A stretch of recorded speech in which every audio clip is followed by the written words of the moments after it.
নমস্কার আমার সকল ষষ্ঠ শ্রেণীর ভাই বোনেরা, আশা করি তোমরা সকলেই খুব ভালো আছো। বন্ধুরা, সামনেই তো তোমাদের প্রথম পর্যায়ক্রমিক মূল্যায়ন, আর তার জন্যই নিয়ে চলে এসেছি ভূগোল থেকে বেশ কয়েকটি গুরুত্বপূর্ণ প্রশ্নোত্তর নিয়ে। বন্ধুরা, হাতে গোনা বেশ কয়েকটি প্রশ্ন যা প্র্যাকটিস করলেই তোমাদের রেজাল্ট আসবে অভাবনীয় সাফল্য। তাই ভিডিওটি অবশ্যই শেষ পর্যন্ত দেখবে। ভালো লাগলে লাইক করে দিও, বন্ধুদের মধ্যে যতটা বড় ভিডিওটি শেয়ার করে দাও, আর চ্যানেলটিতে নতুন হলে সাবস্ক্রাইব করতে কিন্তু একদম ভুলো না। তো চলো কথা না বাড়িয়ে ভিডিওটি শুরু করা যাক।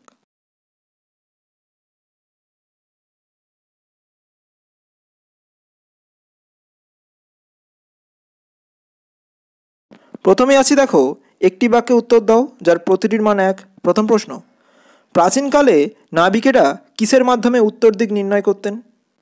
সঠিক উত্তর ধ্রুবতারার মাধ্যমে।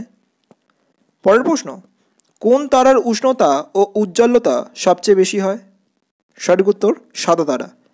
পরের প্রশ্নে আসছি, দেখো, পৃথিবীর গড় ব্যাসার্ধ কত?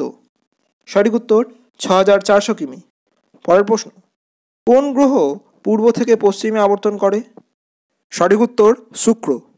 পরের প্রশ্ন, সৌরজগতের বৃহত্তম গ্রহাণু কোনটি? সঠিক উত্তর সেরেস। এবার আসছি পরবর্তী প্রশ্ন, দেখো, কোন রেখার অপর নাম বিষুবরেখা? সঠিক উত্তর নিরক্ষরেখা।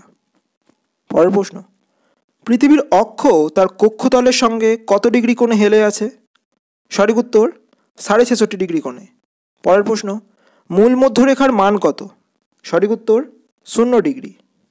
এবার আসছি পরবর্তী প্রশ্নে, ভারতের প্রমাণ সময় কত? সঠিক উত্তর 82 ডিগ্রি 30 মিনিট পূর্ব। পরের প্রশ্ন, ভারতের সবচেয়ে জনবহুল রাজ্য কোনটি? সঠিক উত্তর উত্তরপ্রদেশ। পরের প্রশ্ন, 1956 সালে ভারতের রাজ্য ভাগ করার প্রধান ভিত্তি কী ছিল?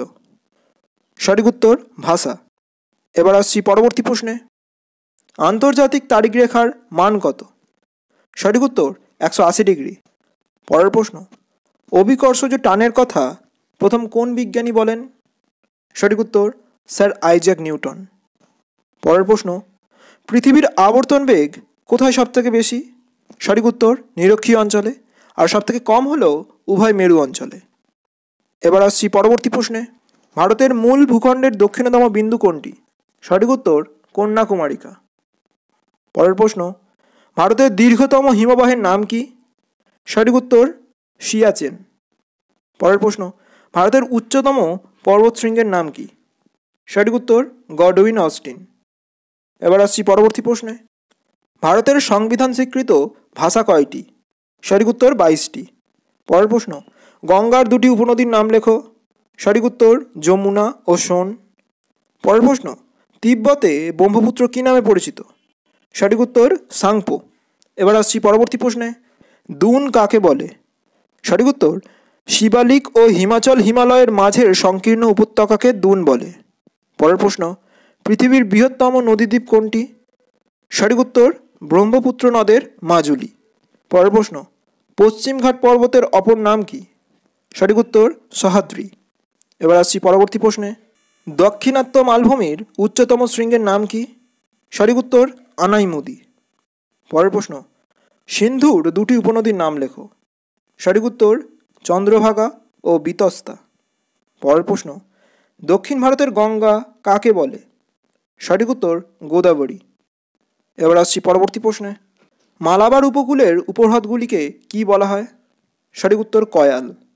পরের প্রশ্ন, পদ্মা ও যমুনার মিলিত প্রবাহ কি নামে পরিচিত? সঠিক উত্তর মেঘনা।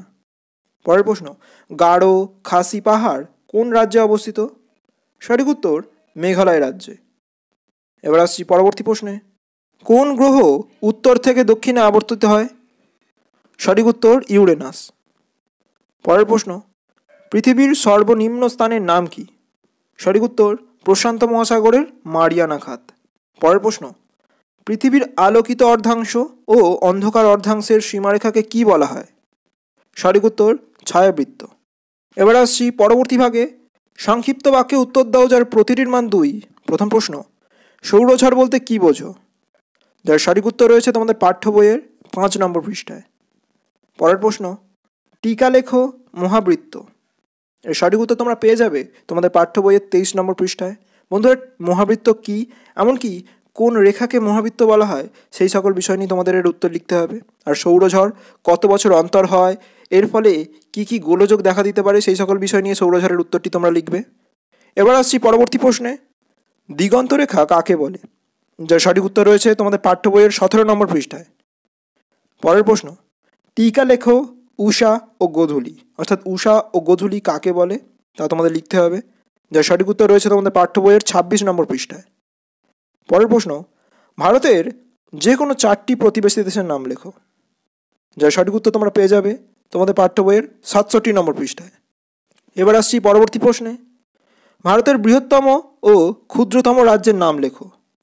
যার সঠিক উত্তর রয়েছে তোমাদের পাঠ্য বইয়ের 67 নম্বর পৃষ্ঠায়। বৃহত্তম রাজ্য হল রাজস্থান এবং ক্ষুদ্রতম রাজ্য গোয়া। পরের প্রশ্ন, ভারতকে কেন নদীমাতৃক দেশ বলা হয়?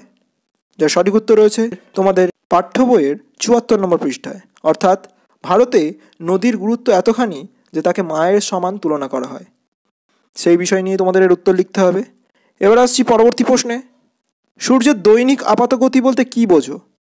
যার সঠিক উত্তর তোমরা পেয়ে যাবে তোমাদের পাঠ্য বইয়ের 24 নম্বর পৃষ্ঠায়।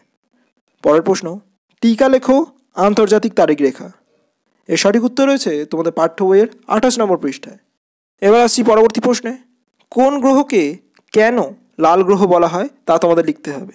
এর সঠিক উত্তর তোমরা পেয়ে যাবে তোমাদের পাঠ্য বইয়ের 7 নম্বর পৃষ্ঠায়। পরের প্রশ্ন, টিকা লেখো নীহারিকা। যার সঠিক উত্তর রয়েছে তোমাদের বইয়ের প্রথম পৃষ্ঠা অর্থাৎ 1 নম্বর পৃষ্ঠায়। পরের প্রশ্ন, জিওড বলতে কী বোঝো? যার সঠিক উত্তর রয়েছে তোমাদের পাঠ্য বইয়ের 18 নম্বর পৃষ্ঠায়। অর্থাৎ জিওড শব্দের অর্থ কী, এমনকি পৃথিবীর আকৃতিকে কেন জিওডের মতো বলা হয় সেই সকল বিষয় নিয়েই তোমাদের এর উত্তর লিখতে হবে। এবার আসছি পরবর্তী ভাগে, 3-4টি বাক্যে উত্তর দাও যার প্রতিটির মান 3। প্রথম প্রশ্ন, অক্ষরেখা ও দ্রাঘিমা রেখার মধ্যে পার্থক্য উল্লেখ করো। যার সঠিক উত্তর রয়েছে তোমাদের পাঠ্য বইয়ের 23 নম্বর পৃষ্ঠায়। অর্থাৎ অক্ষরেখা এবং দ্রাঘিমা রেখার মধ্যে যে সকল বিপরীত বৈশিষ্ট্যগুলি লক্ষ্য করা যায় সেই বিষয় নিয়ে তোমাদের এর উত্তর লিখতে হবে। পরের প্রশ্ন, গ্রহ ও নক্ষত্রের মধ্যে 3টি পার্থক্য উল্লেখ করো। যার সঠিক উত্তর তোমরা পেয়ে যাবে তোমাদের পাঠ্য বইয়ের 6 নম্বর পৃষ্ঠায়। অর্থাৎ গ্রহ এবং নক্ষত্রের মধ্যে কী কী বিপরীত বৈশিষ্ট্য লক্ষ্য করা যায় সেই বিষয় নিয়ে লিখতে হবে। এবার আসছি পরবর্তী প্রশ্নে, পৃথিবী গোলাকার এর সপক্ষে 3টি যুক্তি দাও। যার সঠিক উত্তর তোমরা পেয়ে যাবে তোমাদের পাঠ্য বইয়ের 17 নম্বর পৃষ্ঠায়। অর্থাৎ কোন কোন প্রাকৃতিক ও মহাজাগতিক ঘটনা দেখলে আমরা বুঝতে পারি যে পৃথিবী গোলাকার সেই সকল বিষয় নিয়ে তোমাদের এর উত্তর লিখতে হবে। পরের প্রশ্ন, স্থানীয় ও প্রমাণ সময় বলতে কী বোঝো? এর সঠিক উত্তর তোমরা পেয়ে যাবে তোমাদের পাঠ্য বইয়ের 29 নম্বর পৃষ্ঠায়। এর সংজ্ঞা করার পাশাপাশি স্থানীয় ও প্রমাণ সময়ের পার্থক্যগুলিও ভালোভাবে করে রাখবে তোমরা। এবার আসছি পরবর্তী প্রশ্নে, উত্তরে নদী গঠিত সমভূমি অঞ্চলে অধিক মানুষ বসবাস করে কেন তার কারণ তোমাদের উল্লেখ করতে হবে। কোন কোন সুবিধা থাকার জন্য এখানে অধিক জনবসতি গড়ে উঠেছে তা তোমাদের লিখতে হবে। এর সঠিক উত্তর রয়েছে তোমাদের পাঠ্য বইয়ের 72 নম্বর পৃষ্ঠায়। পরের প্রশ্ন, উচ্চতা অনুসারে হিমালয় পর্বতের কয়টি ভাগ ও কী কী, এবং তার পাশাপাশি তরাই বলতে কী বোঝো? এই সঠিক উত্তর তোমরা পেয়ে যাবে 72 পৃষ্ঠায়। এবার আসছি পরবর্তী ভাগে, 5-6টি বাক্যে উত্তর দাও যার প্রতিটির মান 5। প্রথম প্রশ্ন, গঙ্গা নদীর গতিপথ বর্ণনা করো। এর সঠিক উত্তর তোমরা পেয়ে যাবে তোমাদের পাঠ্য বইয়ের 73 পৃষ্ঠায়। অর্থাৎ গঙ্গা নদী কোথা থেকে উৎপত্তি হয়েছে, এমনকি কোথায় ভাগ হয়েছে এবং কোন সাগরে গিয়ে পড়েছে সেই সকল বিষয় নিয়ে তোমাদের লিখতে হবে। পরের প্রশ্ন, আন্তর্জাতিক তারিখ রেখাকে বাঁকিয়ে কল্পনা করা হয়েছে কেন? এর সঠিক উত্তর তোমরা পেয়ে যাবে তোমাদের পাঠ্য বইয়ের 28 নম্বর পৃষ্ঠায়। অর্থাৎ আন্তর্জাতিক তারিখ রেখা কী কাজে ব্যবহৃত হয় এবং সেই কাজের জন্য কেন আন্তর্জাতিক তারিখ রেখাকে বাঁকিয়ে কাটা হয়েছে সে বিষয় নিয়ে তোমাদের এর উত্তর লিখতে হবে। এবার আসছি পরবর্তী প্রশ্নে, সিন্ধু নদের গতিপথ বর্ণনা করো। ঠিক একই রকমভাবে গঙ্গা নদীর গতিপথের মতোই লিখতে হবে। এর সঠিক উত্তর তোমরা পেয়ে যাবে তোমাদের পাঠ্য বইয়ের 74 নম্বর পৃষ্ঠায়। পরের প্রশ্ন, ভারতের ভূপ্রকৃতিকে কয় ভাগে ভাগ করা হয়েছে তার নামগুলি লিখবে এবং তার মধ্যে যে কোনো একটি ভাগের সংক্ষিপ্ত বিবরণ তোমরা করে রাখবে। এর সঠিক উত্তর তোমরা পেয়ে যাবে তোমাদের পাঠ্য বইয়ের 69 নম্বর পৃষ্ঠায়। এবার আসছি পরবর্তী প্রশ্ন, দেখো ভারতের দ্বীপপুঞ্জের সংক্ষিপ্ত বিবরণ দাও। অর্থাৎ ভারতে কোন কোন দ্বীপপুঞ্জ রয়েছে, সেগুলি কিভাবে গঠিত হয়েছে সেই বিষয় নিয়ে তোমাদের এর উত্তর লিখতে হবে। এর সঠিক উত্তর তোমরা পেয়ে যাবে তোমাদের পাঠ্য বইয়ের 77 নম্বর পৃষ্ঠায়। পরের প্রশ্ন, হিমালয় কথার অর্থ কী, তার পাশাপাশি ভারতের উত্তরের পার্বত্য অঞ্চলে জনবসতি কম কেন, অর্থাৎ জনবিরল হওয়ার কারণ কী তা তোমাদের উল্লেখ করতে হবে। এর সঠিক উত্তর তোমরা পেয়ে যাবে তোমাদের পাঠ্য বইয়ের 71 ও 72 নম্বর পৃষ্ঠায়। আজ এ পর্যন্তই বন্ধুরা। ভিডিওটি ভালো লাগলে অবশ্যই লাইক করে দিও, আর চ্যানেলে নতুন হলে সাবস্ক্রাইব করতে কিন্তু একদম ভুলো না। দেখা হচ্ছে পরের ভিডিওয়। ততক্ষণ সুস্থ থেকো, সাথে থেকো। নমস্কার।